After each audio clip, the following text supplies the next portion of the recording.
independent India to implement the civil code. Chief Minister Pushkar Singh Dhami announced the implementation, unveiled the notification and introduced the rules for UCC.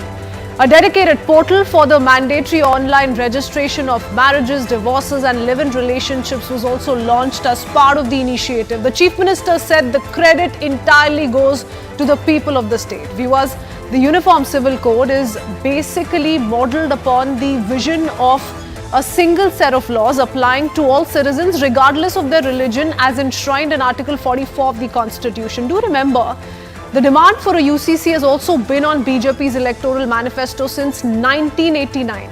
The other two, construction of Ram Temple in Ayodhya and abrogation of Article 370, remember, have been delivered. But it's not all that simple, as the BJP is weighing in on multiple factors that may cause hindrance in the nationwide implementation of UCC, including concerns being raised by some of its own allies like the JDU. Before we talk about the politics around this historic development, let's jog your memory through what this means for Uttarakhand and beyond. 2.5 years of rigorous consultations and preparations. Finally, the Pushkar Singh Dhami government in Uttarakhand has implemented the Uniform Civil Code. Here's what the implementation of UCC means for the state going forward. The first big takeaway on your screens, it puts to end practices like halala ibadat, polygamy, child marriage and triple talaq. Further, the scheduled tribes mentioned under Article 342 of the Constitution have been excluded from this code to ensure protection of their traditions and customs and to avoid backlash from these communities to an extent. Across all religions, the minimum eligible age for marriage has been set at 21 years for boys and 18 years for girls. Following which, in all religions, equal rights have been given to both husband and wife after divorce. And no discrimination, this is important, no discrimination made among children regarding property rights, whether they're born out of natural relationships, through surrogacy or children in live-in relationships. All children considered to have equal rights to property. The sixth big takeaway being registration of live-in relationships. This has been mandatory in the Uniform Civil Code. The registrar will inform the parents or guardians of couple registering for live-in relationships, and this information will remain completely confidential. Further, children born during a live-in relationship will be considered the legitimate child of the couple and will have all the rights of the biological children. And to prevent disputes among family members over property of a deceased person, the law going forward will provide equal rights to the deceased wife, children and parents. The implementation of the Uniform Civil Code in Uttarakhand could indeed have significant national implications as well. So let's straight away deep dive. It sets legal precedent for other states to follow. UCC aims to provide a single set of laws for citizens irrespective of religion, caste, community, and a unified legal framework could potentially reduce confusion, conflict and discrepancies between different personal laws. One of the strongest arguments in favor of UCC is that it could promote gender equality by ensuring that all citizens, regardless of their religious affiliation, are subject to the same legal standards.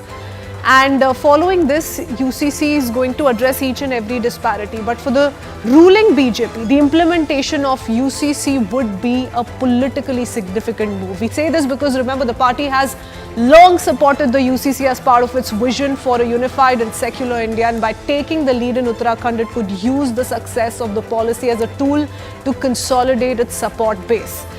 Talking about the other big takeaway, the UCC, though is facing significant resistance from several communities, particularly religious minorities who argue that it infringes upon their cultural and religious rights. Resistance could come in form of protests, petitions, legal challenges, possibly even leading to a public debate about religious freedom and the role of state in personal matters.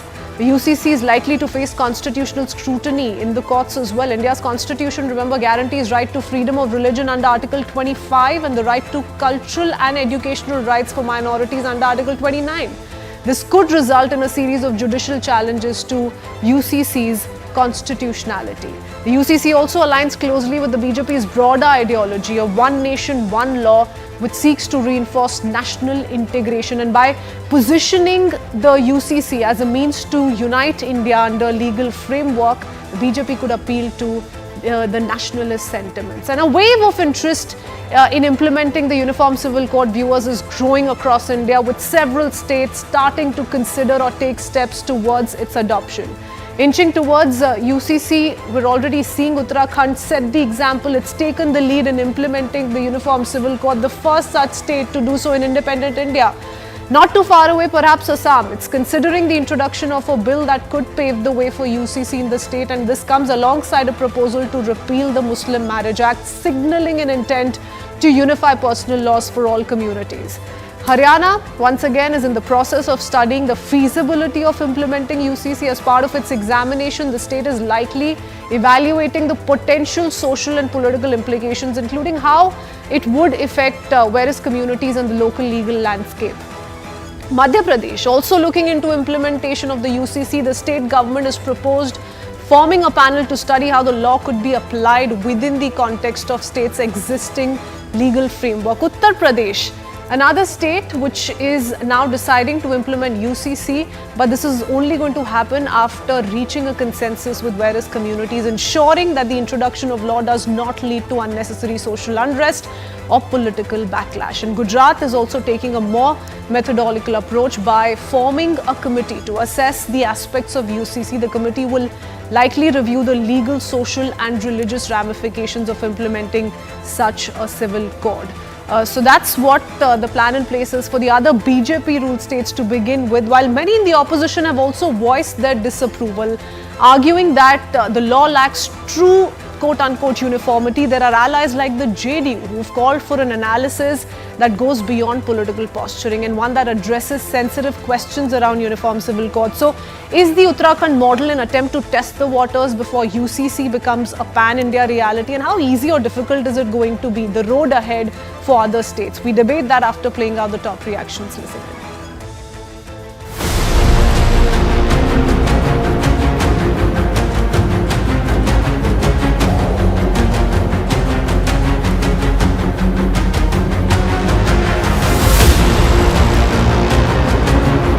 आज ये बहुत ऐतिहासिक दिन है, क्योंकि आज हम समाज में समानता स्थापित करने से उद्देश्य से बनाई गई समान नागरिक संहिता को देवभूमि उत्तराखंड में लागू करने जा रहे हैं। धर्म के नाम पर इनको टारगेट करना है, किसी भी धर्म विशेष को, ये यूसीसी लागू कर रहे हैं। कोई ऐसा विषय आएगा जिस पर उसकी चर्चा करने की आवश्यकता होगी तो वो करेंगे, उसको अगर चैलेंज करने की आवश्यकता होगी कोर्ट में तो वो भी किया जाएगा। आज देश के लिए बहुत ऐतिहासिक दिन है जब उत्तराखंड में आज से यूसीसी लागू हो रहा है। आने वाले समय में पूरे देश में यूसीसी लागू होगा।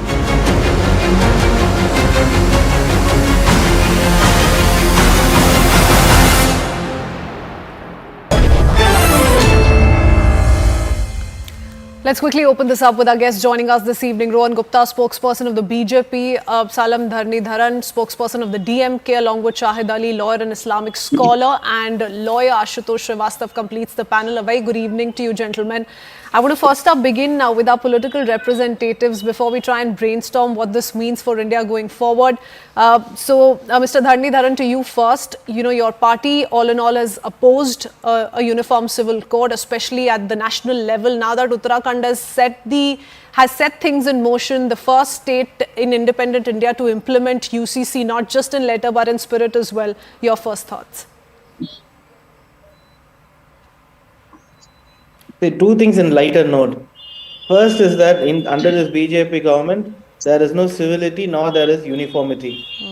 And secondly, what we have right now is a communal civil code. I'll tell you the reason why my party has been rejecting this. It's simple because uniformity does not mean harmony. We need harmony between people of different communities, religious groups, caste groups.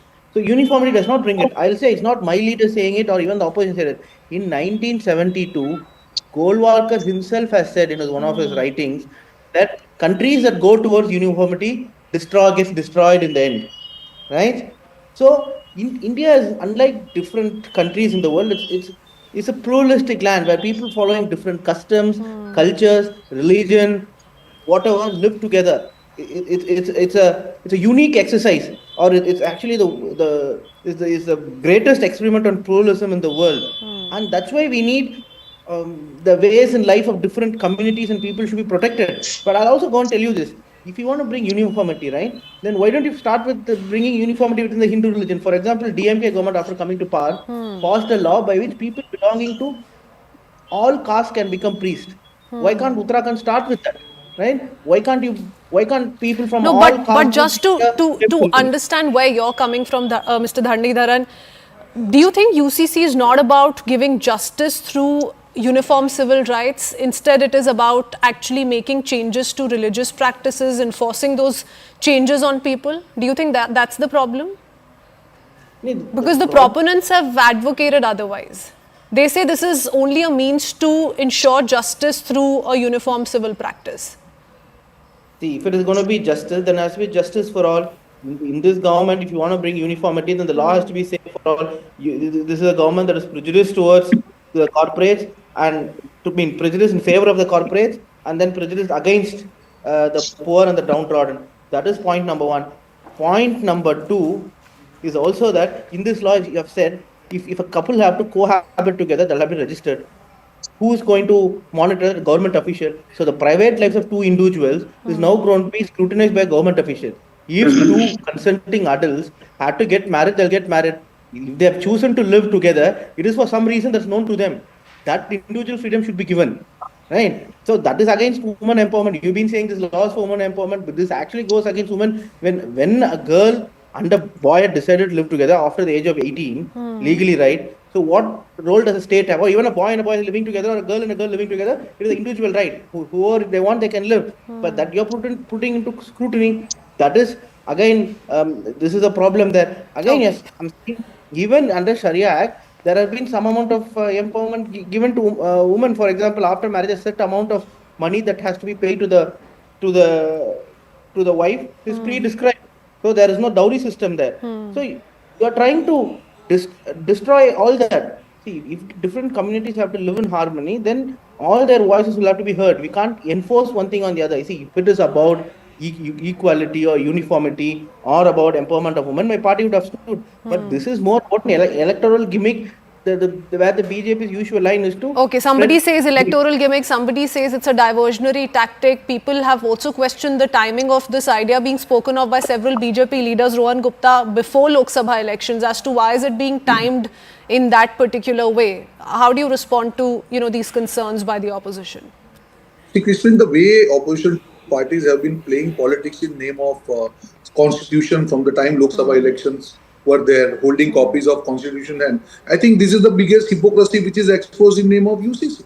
If my friend or anybody in opposition party reads the constitution properly, but the part 4 of Article 44 clearly says the state shall endeavor to secure citizen a uniform civil code throughout the territory of India. When across 140 crore people, you are just implementing the constitutional, which is clearly written in the constitution. It is not, and there is no ambiguity. It is clear-cut written in our constitution. When BJP is following the constitution, when you people are opposing that, now you have to decide who is against constitution, who is with constitution. So I think UCC has exposed the biggest hypocrisy of the politics of opposition party, where they just for the sake of votes, they are holding copy of constitution.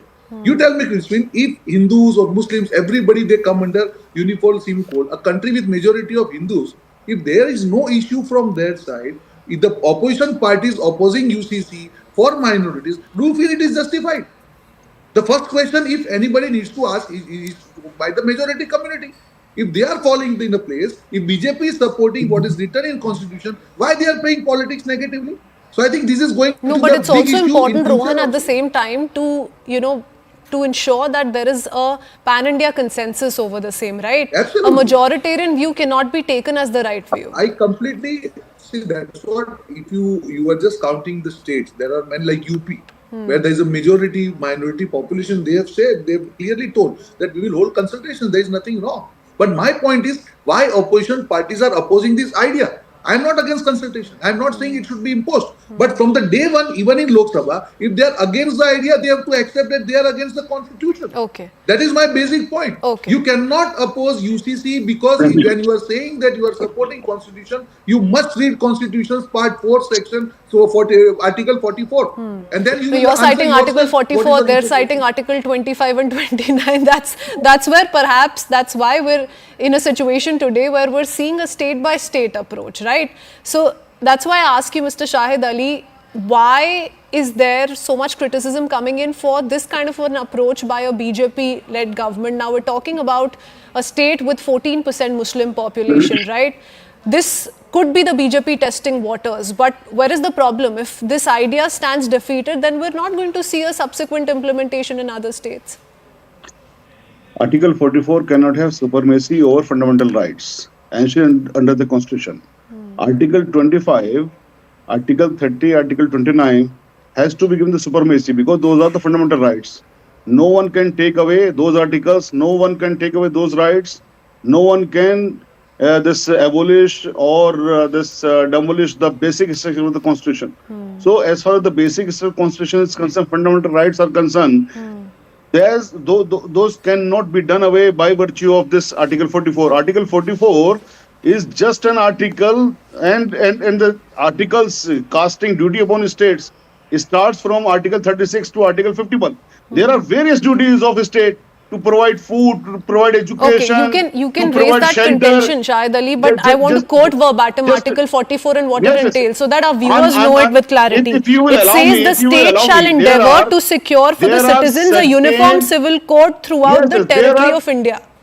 There are various acts available in India. There are various acts which speaks about uniformity. If we speaks about this special marriage act, anybody may get their marriage registered under that. If you speaks about the atrocities upon women, there is a domestic violence act. No, irrespective of the religion, everybody and anybody may approach that. As far as guardianship is concerned, as far as this partition is concerned, hierarchy is concerned, for everything we have the special laws that is available to all, irrespective of the religion and caste. Then what is the need of this bringing? What is the need of bringing this UCC? Because Shahid Ali, what's happening is that there are women and Muslim women, several Muslim women who say this is their only way at gender justice. That they really don't have much hope from the Sharia law or fighting it. They've lost all hope and they say that's where their hope is pinned. Is there any consensus to that effect? Is there any data to that effect? And how many Muslim women say so? Out of 20 crores, how many women? At least 10 crore women. How many statements they have taken that these are these are gender biased? The laws available or the laws applicable among the Muslims are gender biased? How many say so? Okay, hence I'm asking you. This is a good opportunity to test the waters, Mr. Ali, isn't it? We'll get to know how the state responds to it, and then perhaps if they are in power, they cannot act arbitrarily. Okay. They have to act. They have to justify everything. They have to justify constitution. They cannot abrogate constitution. I say that they cannot abrogate constitution in the name of the power which they ultimately drives from the people. They cannot make laws against the people. Because in India, the democracy cannot become the puppet of someone who is in power. Because ultimately power lies with people. And there are the honorable courts as well to check and to review whatever law, if a political party is in power on the basis of strength in the parliament or assembly, they may bring any law. But that has to be tested before the honorable courts as well. Shahid Ali, what I find very interesting is that this is what the courts also uphold, that the idea of uniform civil laws is going to lead to national integration, and that's perhaps the larger vision which is being spoken of when we're talking about the implementation of such a civil code. But Ashutosh, please respond to Mr. Shahid Ali's concerns. See, first of all, I want to say about this Article 44, which rightly has been spoken about, that the constitution says that in the entire territory of India, there has to be civil, uniform civil code that has to be implied. That should be the trying for the government. The government must try doing that. This is one part of it. Now, my learned friend says that it can be violative of Article 25, So I want to say that it is not violating Article 25 because the Uniform Civil Code is not at all prohibiting the citizens of this country from professing their own religion and to have the right of worship. That is not being taken away. See what it says about the registration of is that only. marriages, divorce, maintenance, inheritance. So it is actually to bring the uniformity among all the citizens of this country. No, but we have other articles. But where is the counter to the argument being put forth by Mr. Ali that this is unconstitutional in nature? Can you tell us? No, can you tell us and cite a case in point here that the state, as much as the center, are empowered to make such laws around subjects like divorce, marriage, inheritance? The biggest example here could be Article 370 itself. When it was abrogated, the same issues were raised and the entire issue was decided by the Honorable Supreme Court. So the Apex Court decided and the Apex Court came to a conclusion that there was a power, and according to that only the government has taken such a decision, and this was upheld by the Apex Court itself.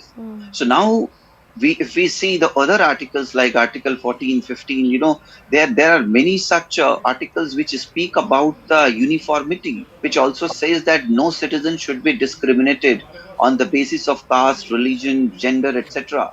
So these also aspects have to be taken into consideration. I think nationality should be the first priority, and religion, caste, etc. should always be treated as secondary. So there is one nation and there should be one law, because we are promoting secularism, and secularism is something where the law should be equal to everyone. Nobody should be discriminated.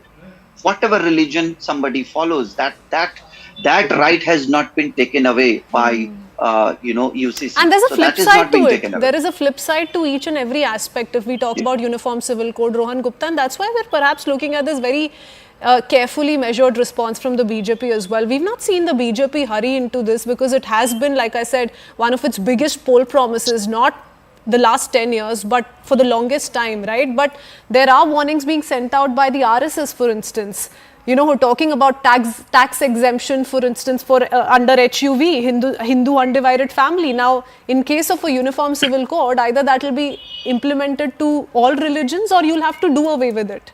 So there is a concern which the BJP is also facing, a challenge that the BJP is also facing here. Yeah, absolutely. As you have rightly told, this is a sensitive issue, and that's why we want deliberations, discussions, consensus. Absolutely. It is not going to be imposed. But at the same time, one of my friends told that it is against the fundamental right. How it is against the fundamental rights? When as per Article 44, you are ensuring common civil code, uniform civil code for everybody, how it becomes against fundamental rights? Everybody enjoys their fundamental rights, irrespective of caste, religion, creed, everything. How can you say that this is against fundamental rights? So my point here is, it is about the mindset.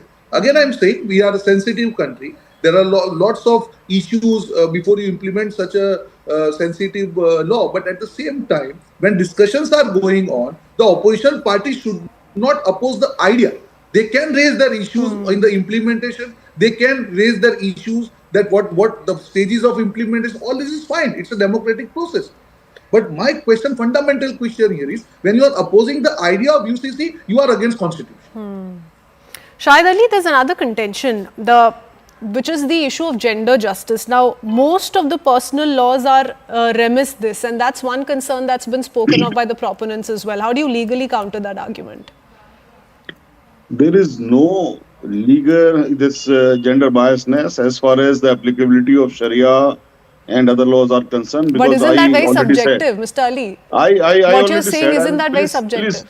Please hear me out. Please hear me out.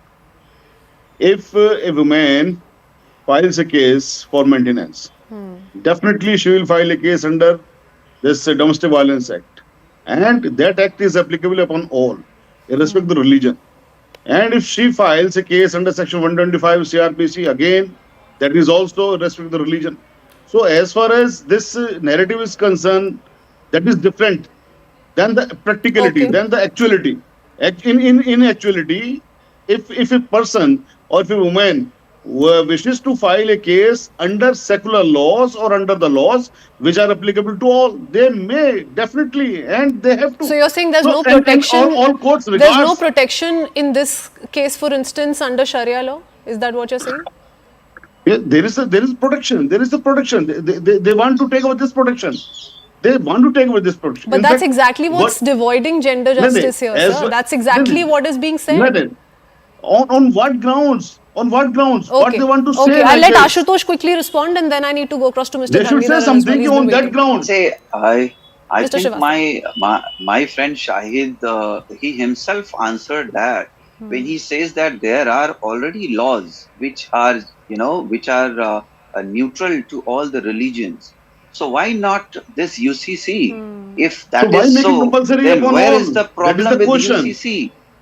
The question is arises you have been making compulsory upon all.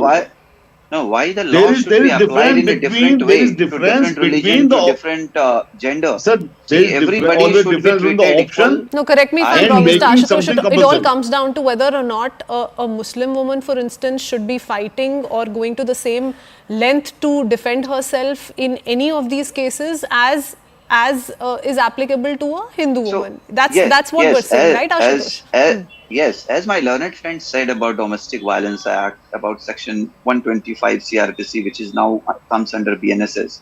See, these laws, they do not speak about any particular, religion or, a particular caste or anything. These are all neutral laws and are applied for any religion. They can go to the court and can try to get justice for them.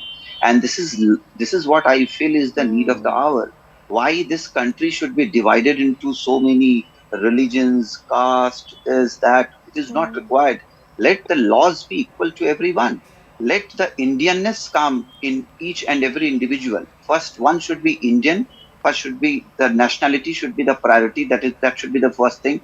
And then other thing should be it is not at all prohibiting anybody from professing any particular religion. So I don't find that there is anything wrong. It is as per the consistency of the constitution, and it is very much, it protects the basic values of the constitution for which it was meant for which it was constituted. So in Uttarakhand implementing this, I'm sure all constitutional practices have taken place and there's nothing illegal that Uttarakhand has decided to do on its own. Yes. So it's going to be a Absolutely. measured step. Whether or not it works out for us collectively, something that we'll have to wait a little while to ascertain. But Mr. Dhanidharan, we've brainstormed the legal aspects of this case. Getting back to politics a little bit, what is also being spoken of by the BJP is the deliberate manner in which UCC is being targeted only because it's part of the BJP vision. And it goes against a certain vote bank that some of the opposition parties are looking at. I think I would like to tell you, also to the previous spokesman who said that we are same country, we should have... we should do certain things same. See, that is the difference. What is India is unity in diversity is India. So that's what makes India very unique. Because we follow different caste, different religion, different customs, doesn't mean that we all can't cohabit together.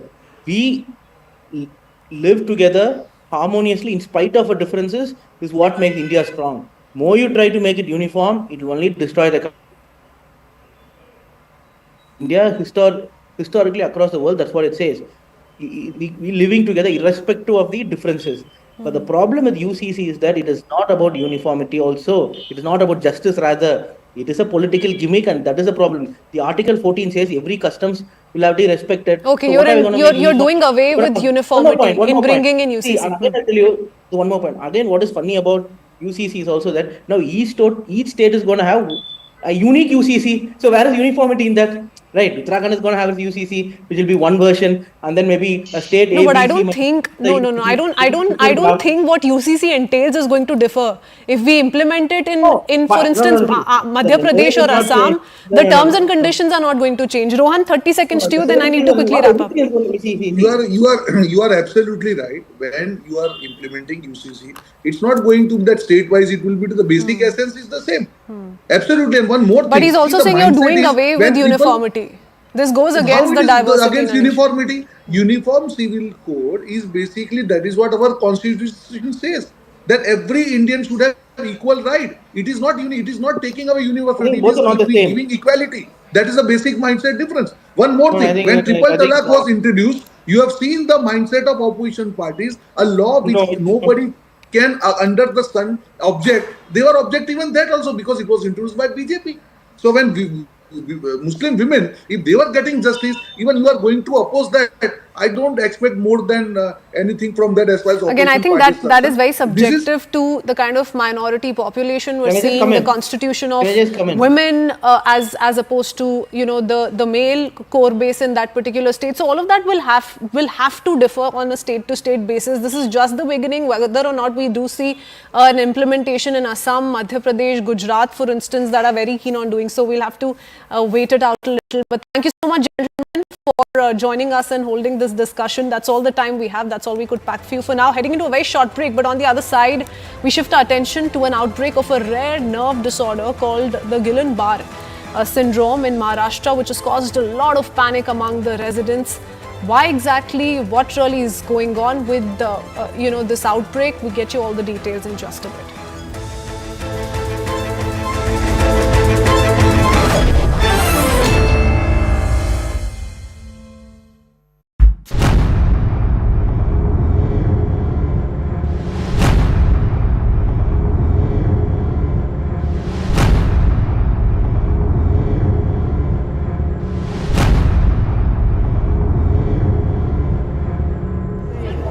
U.S. President Donald Trump said on Sunday he would impose sweeping retaliatory measures on Colombia, including tariffs, sanctions, and travel bans. The move comes after the South American country turned away 2 U.S. military aircrafts, with migrants being deported as part of the new U.S. administration's immigration crackdown. Trump's swift action appeared aimed at making an example of Colombia, to dissuade other countries from defying him on deportation flights. He said Colombian President Gustavo Petro's refusal jeopardize U.S. national security, and has directed his administration to take retaliatory measures. That includes imposing emergency 25% tariffs on all goods coming into the United States, which will go up to 50% in 1 week, as well as a travel ban and visa revocations on Colombian government officials and its allies. Petro condemned the practice, suggesting it treated migrants like criminals. And in response, Colombia threatened a 50% tariff on U.S. goods.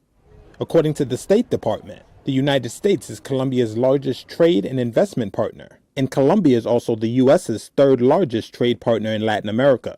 Mexico also refused a request last week to let a U.S. military aircraft land with migrants. Trump did not take similar action against Mexico, the U.S.'s largest trade partner, but has said he was thinking of imposing 25% duties on imports from Canada and Mexico on February 1st.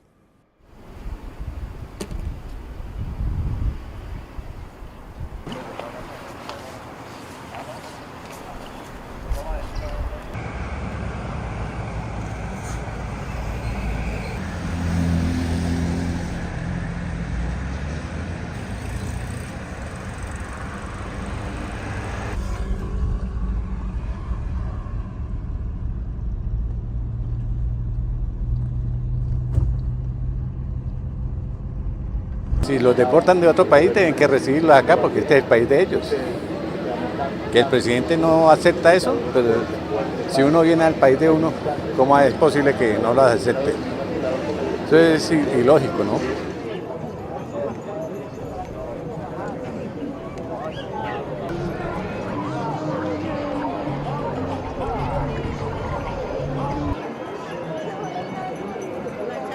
Nos afecta como tal porque lo que vamos a dejar es de recibir como tal toda la gente que está exportando sus mercancías, lo que va a hacer es detener completamente el comercio de nosotros como colombianos ante los Estados Unidos, o sea, nos va a perjudicar completamente.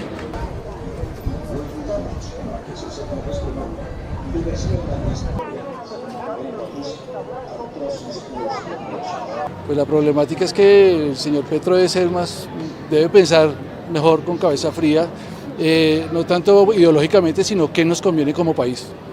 Entonces...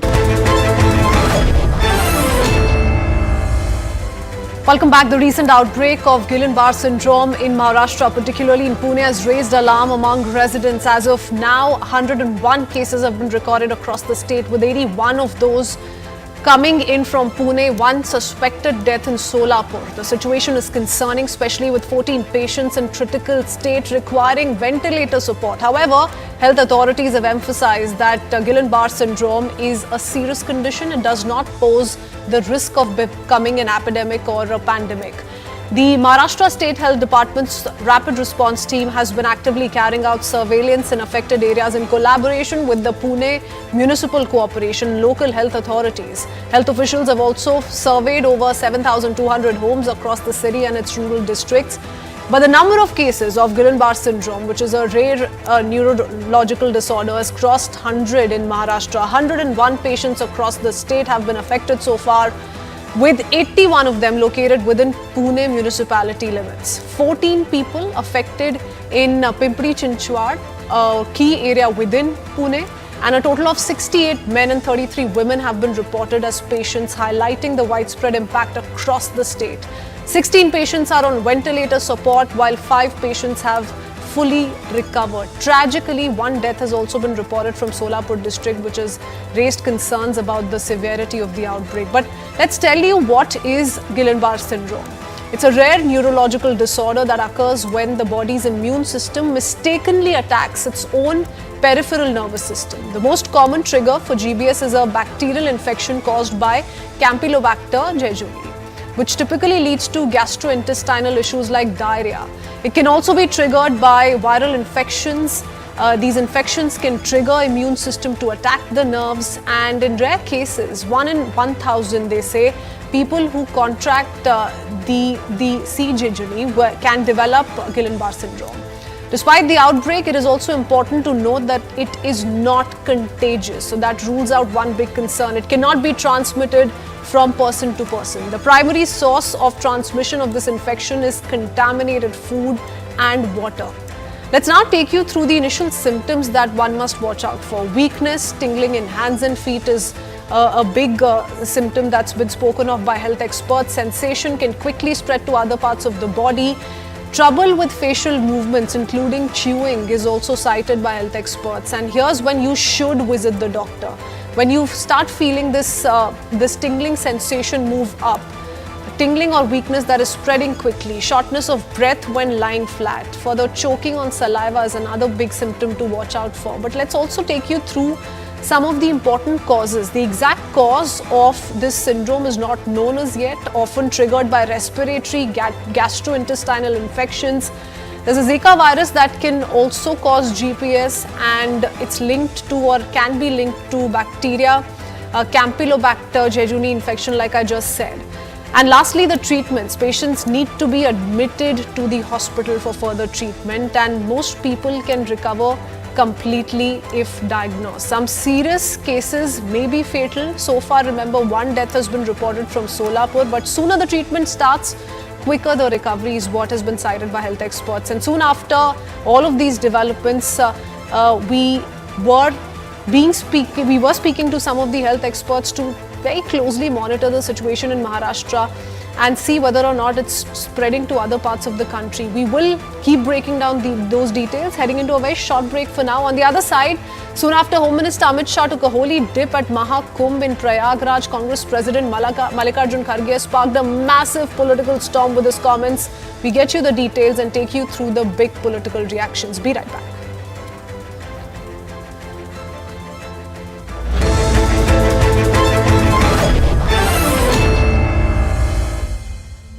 Co-powered by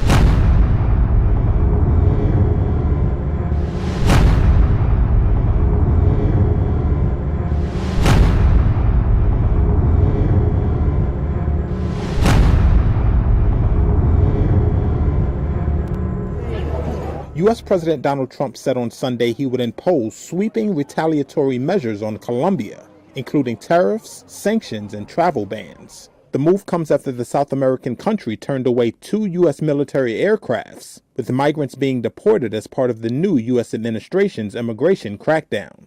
Trump's swift action appeared aimed at making an example of Colombia, to dissuade other countries from defying him on deportation flights. He said Colombian President Gustavo Petro's refusal jeopardized U.S. national security and has directed his administration to take retaliatory measures.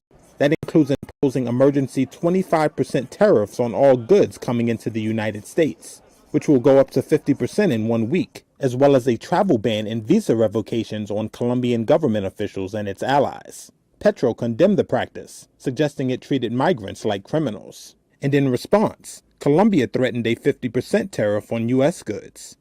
According to the State Department, the United States is Colombia's largest trade and investment partner, and Colombia is also the U.S.'s third largest trade partner in Latin America. Mexico also refused a request last week to let a U.S. military aircraft land with migrants. Trump did not take similar action against Mexico, the U.S.'s largest trade partner, but has said he was thinking of imposing 25% duties on imports from Canada and Mexico on February 1st.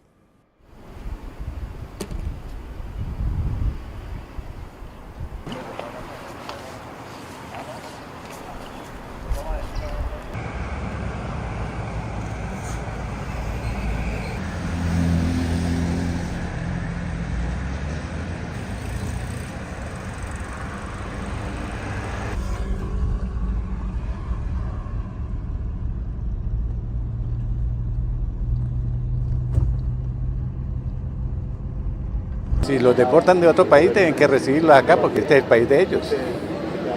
Que el presidente no acepta eso, pero si uno viene al país de uno, ¿cómo es posible que no lo acepte? Eso es ilógico, ¿no?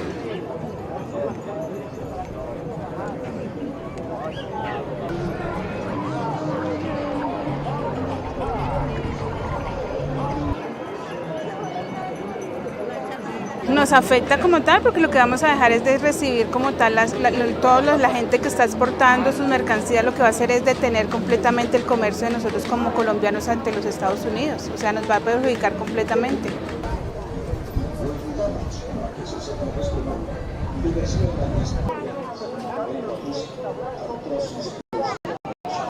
Pues la problemática es que el señor Petro debe pensar mejor con cabeza fría, no tanto ideológicamente, sino qué nos conviene como país. Entonces creo que toca pensar más.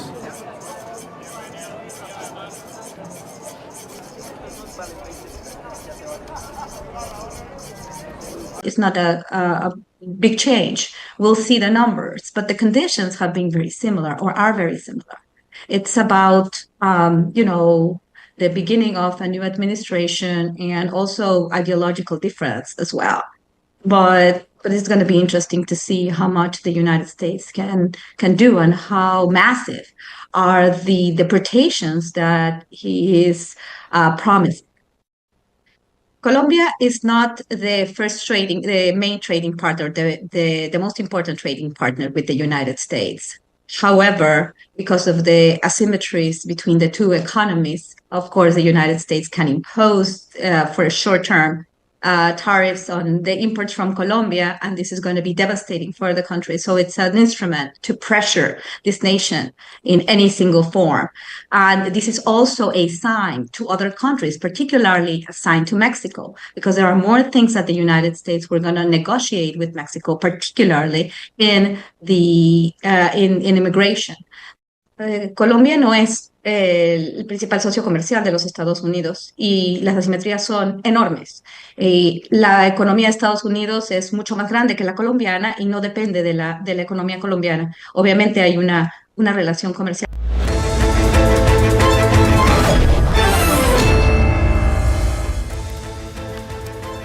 A very good evening and welcome back. Earlier in the day, Union Home Minister Amit Shah participated in a significant religious event, taking a holy dip at the Mahakumbh in Prayagraj alongside Uttar Pradesh Chief Minister Yogi Adityanath. This act, seen as a spiritual gesture by many, has sparked a heated controversy, particularly following remarks made by Congress President Mallikarjun Kharge. Congress chief, while addressing a rally in Madhya Pradesh, questioned the significance of taking a dip in the Ganga and called it a non-solution in tackling poverty. He further escalated the matter by making a scathing remark suggesting that the sins of both the Prime Minister and Home Minister were so many that not even 100 lifetimes would suffice to atone for them.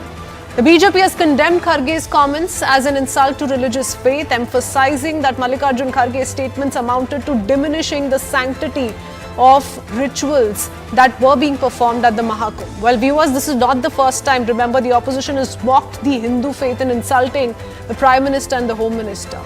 Congress President Mallikarjun Kharge's controversial remark most certainly has stirred up a political storm, as he claimed that the Prime Minister and the Home Minister could never atone for their sins even after 100 lifetimes. But much before this, we've heard it from several INDI leaders. West Bengal Chief Minister Mamata Banerjee, who also accused the centre of focusing its resources on the Mahakumbh in Uttar Pradesh while neglecting the Ganga Sagar Mela in West Bengal. She claimed that Mahakumbh was receiving unfair financial support while Ganga Sagar Mela, a significant event for Hindus in her state, was being ignored. Chandrasekhar Azad, leader of the Azad Samaj Party, commented that only sinners take a holy dip in Kumbh to wash away their wrongdoings. And we've seen others like Lal Bihari Yadav, a prominent leader from Samajwadi Party, also accused the BJP of swindling funds under the guise of organizing the Mahakumbh. He suggested that the large-scale event was a money-making racket designed to enrich those in power, while public funds were being misused for political purposes. In perhaps the most controversial statement, let's not forget Udayanidhi Stalin, Tamil Nadu's Deputy Chief Minister, who called for the eradication of Sanatan Dharma, equating it to diseases and like dengue and malaria. Further, Chandrasekhar, an RJD MLA, also, while adding fuel to the fire, commented that Ramcharitmanas contains caste references and compared it to a toxic substance like potassium cyanide. So these kind of comments have been made the last so many months and years. And as the controversy unfolds, the question is, will Mallikarjun Kharge's remarks backfire? Instead of critiquing Shah's religious act, his comment may have inadvertently alienated religious voters, particularly in the run-up to state elections. Is that a big concern? The BJP in turn has seized the opportunity to frame the Congress as disrespectful of Hindu beliefs, further intensifying the political narrative around religion. We'll talk about that with our experts joining in. First up, let's listen into this war of words. ये मोदी के जो झूठे वायदे जो बोलते हैं उसमें मत जाओ। अरे भाई, गंगा में डुबकी लेने से गरीबी दूर होती क्या?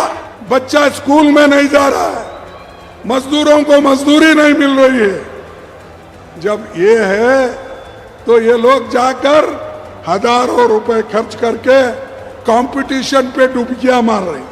इस प्रकार के वचन, सनातन के खिलाफ इस प्रकार के बोल, ये शर्मनाक है।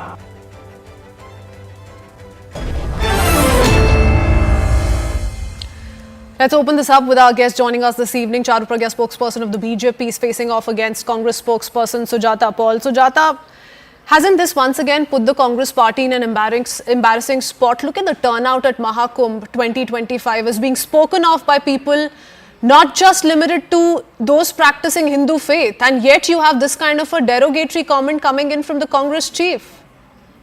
Sujata. Okay, seem to have lost that line. Charu, would you want to quickly come in and give your opening remarks?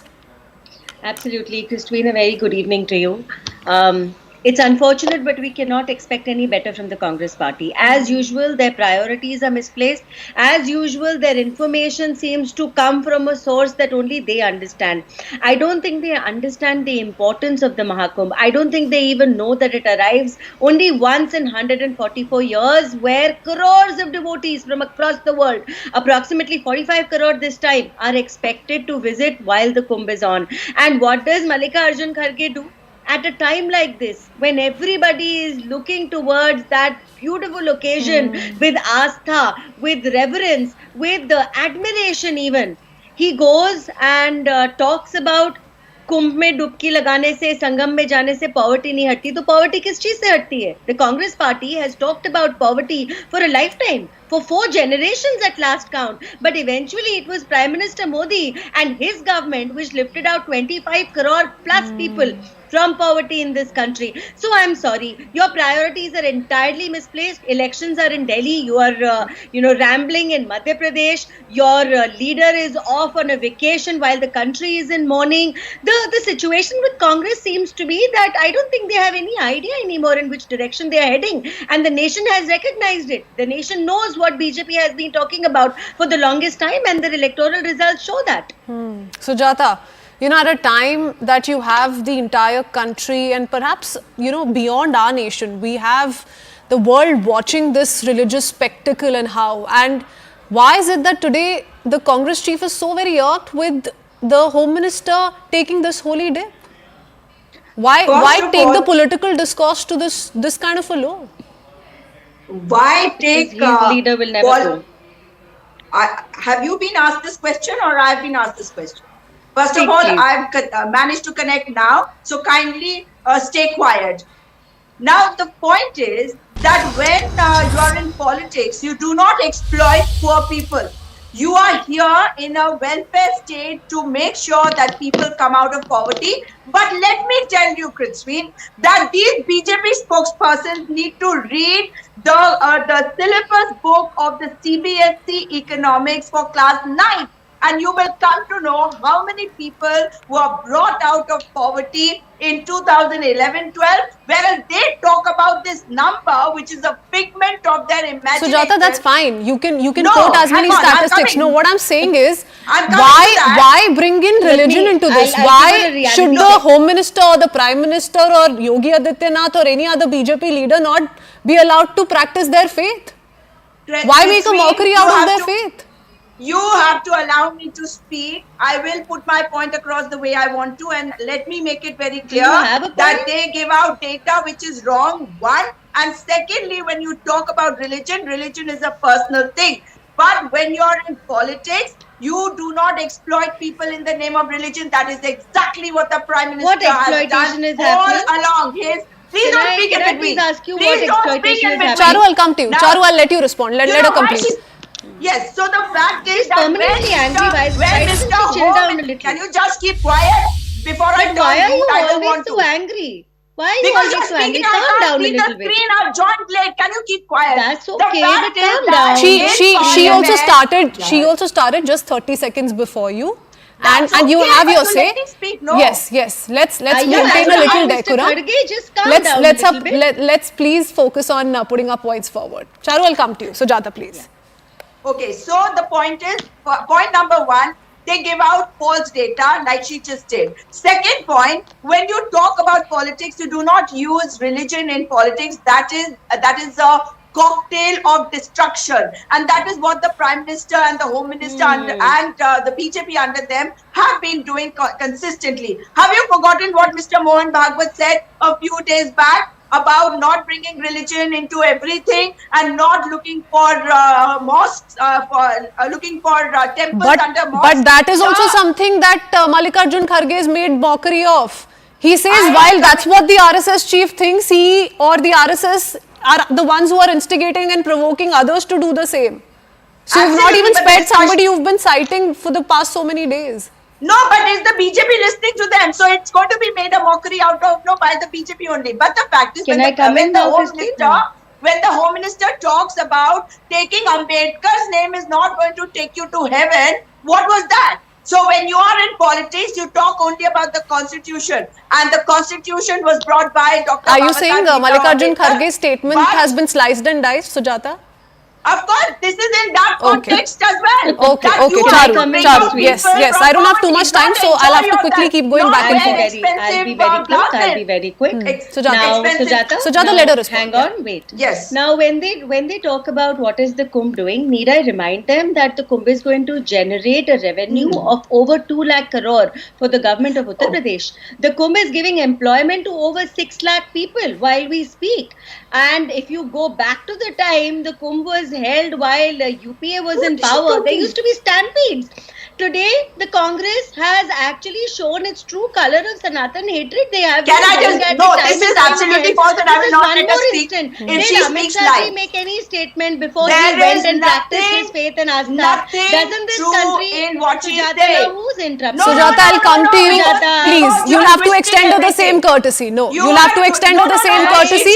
She did not. She wasn't in agreement with your arguments as well, but she waited. She's bringing the Kumbh into it and saying that Mr. Kharge attacked the Kumbh. You are absolutely wrong. He was not talking about the Mahakambh. Now, because you are not the only Hindu. Sujata, please calm down. I don't understand the need for this anger and agitation permanently. Only to the BJP and the BJP Hindus do seems not like- understand it seems Sanatan like at they all. do, I because come you have from the isolated land him of time and gods. time again. I come from Devbhoomi. And I congratulate I come you for from it, Char but Dham calm and we've down been and let me conducting speak. Char Christine, we Dham can't go on Yatras. like this. You all Do you are the remember ones who the said- Congress wanted to pass? No, you all are the ones who community- said Okay, there's no that point Char speaking Dham over each other. Yatra will Sujata, not begin. Sujata, please, No, let no, her complete. calm down. Let her No, complete. no, I'll no. give you as much time to rebut. Please. So I congratulate you for who you are and where you come from, but that's besides the point. The question here You're making is, when fun a of me. leader practices as Astha, you have a problem. You have to go and make a statement Not about at it. all. Did he speak? No. But could Rahul Gandhi go and get darshan at even the Ram Mandir till now? Has he spoken ever favorably The Ram of Mandir is Mahakumbh not till now? complete. In fact, you are the party which wanted to push the communal violence bill, where you only thought the fault lies with the Hindu. You are the party which took that quota. You are the party which has been exposed by your own leaders having an anti-Hindu, anti-Sanatan face, because the fact is you need to consolidate your minority votes, and that is coming to the forefront time and time again. I would request you, at a time like this when literally the entire world is watching, please for once take a step back, fold your hands and practice some amount of dharma. You need to do that. Rahul Gandhi needs to do that, because he is unwell to come to the Republic Day parade, but the very next day he's all right to go and talk about the constitution. So double Why will speak this has gone argument, too far. Sujata, not be held against your party? Because you have several BJP leaders now citing these remarks. Ask the Congress leader, Mallikarjun Kharge in this case, has he said this about any other religious leader, any other religion and their pious occasion? You know, the fact is that everything is being twisted by the BJP and being pointed at towards religion, and the fact is that nobody has said a thing about the Mahakumbh. Because be it Rahul Gandhi, be it Mallikarjun Kharge, Sujata, they're not thinking twice before making these comments. Please, can you please let me complete? I am saying that in Uttarakhand, when the devastation of 2013 took place, it was the Congress party which was in power. And the BJP leaders kept saying that, oh, the next year there will be no Char Dham Yatra. But it was the Congress party under Harish Rawatji that made sure that in 2014 we were back on track. So we know how to make sure that. But it is the same Congress party, Sujata, who has lost some of its leaders, who were absolutely offended by the manner in which you dealt with the Ram Mandir consecration, isn't it? No. So your own people are disappointed. No less than the Honorable Shankaracharya ji has said Their that own the Ram leaders Mandir has not went been defying completed. Rahul Gandhi I will go there when it to is completed. attend However, the many of Pradhan our of leaders have already been there, and it is a matter of faith. I don't understand why Sujata is always so angry. Okay, Sujata, not a shouting match. We'll come to you. No, this We is don't not have too much time. She needs to be given the last word because you've put forth your argument. Charu, yes. I'm sorry if there was an argument. I seem to have missed it amidst all the shouting that was going on. But you know, Christine, they have their government in Karnataka. This time, during Ganesh Chaturthi, their police actually put Ganpati Bappa in a police van. Like, that is the kind of projections they are doing. That is the kind of statements they've continued to give. When DMK spoke against our dharma, when we were called, I don't know what all, dengue, malaria, HIV even, did Rahul Gandhi say anything positive about the Hindus? He did not. He's a Chunavi Hindu. And today, at a time like this, when it was an entirely non-political visit of our leader practicing his faith, I think the only reason Mallikarjun Kharge has made that comment is because intrinsically Congress is permanently anti-Hindu. Even at a time like this, I challenge you, भेजो ना राहुल गांधी को कुंभ में इतने हिंदू हो तो भेजो कुंभ में बाद में भेजो पहले राम मंदिर के दर्शन करने के लिए भेजो. So one problem is hurting the Hindu Astha. Sujata, the other problem is you're doing all this to score a political point. It is the BJP which is doing everything. No, why in the garb of taking on the Prime Minister or the Home Minister do you have to make these personal comments? Talk about somebody's faith. The Prime Minister said that the first right on India's resources is that of Muslims. Charu, let her respond. She's heard you, let her respond. Sujata. You know, when we talk about religion, religion is personal. Who had made a political spectacle out of religion? It is but so did Akhilesh Yadav. Akhilesh Yadav ji has also gone for the holy dip. Why should? No, he's your ally. There are no top leaders of Samajwadi Party, BJP. I'm sure there are local leaders of Congress as well who've attended Mahakumbh. Sween, you're not letting me speak. I am saying that many of goes to a Durga Puja, that is personal. Is that not personal, or is that also political? Please tell me. Is she? Today you are running the BJP agenda. I've framed the question to her. She needs to respond, and I need to quickly wrap up. Because this is for the. See, you are not letting me speak. The moment I start speaking, I forget what you asked. Because everybody starts speaking 10 questions.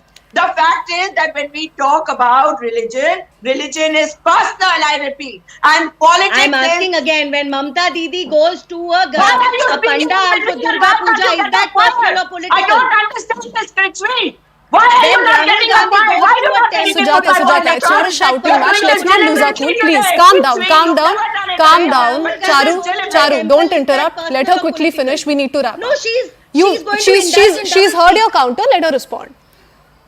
Religion is personal. No, it's personal, but you don't take on someone else's astha, Sujata. That's the simple counter that one is trying to make. Don't take away my astha. I will go to the Ram Mandir when it is complete and my Shankaracharya ji goes there. I will go there then. But then why call the celebrations Raj Gana? Why will people not join the dots and attack your party for hurting the Hindu astha? Because all of you are getting together to make an agenda out of it. Politics should be kept out of religion. And when you talk about the Prime Minister and Home Minister, either talk about Mr. Narendra Modi. Would you give the same advice to Akhilesh Yadav today? Mr. Amit Shah. Okay, unfortunately, Sujata, this is once again being called a new political law by the Congress party. Let's see how the BJP amps this up. Thank you, both of you ladies, for joining us this evening. That's all we could pack for you in this edition of Plain Speak. Thanks for watching. Over to Anand Narsimhan for the right stand. Greenlam Laminates presents CNN News 18 Primetime Studio.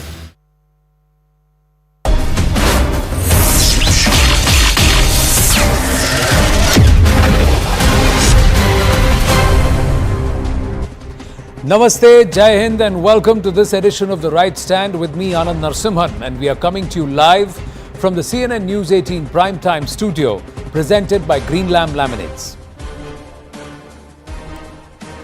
The big story first up, Uttarakhand has become the first state in Bharat to implement the Uniform Civil Code or the Common Civil Code, which refers to one law for all religious communities in the matters of marriage, divorce, inheritance, adoption. So all civil contracts, there will be a common code. Let's try and first take a look at the big takeaways from this mega reform in the state of Uttarakhand. The first takeaway, practices like halala, iddat, polygamy, child marriage and triple talaq can now be completely prohibited.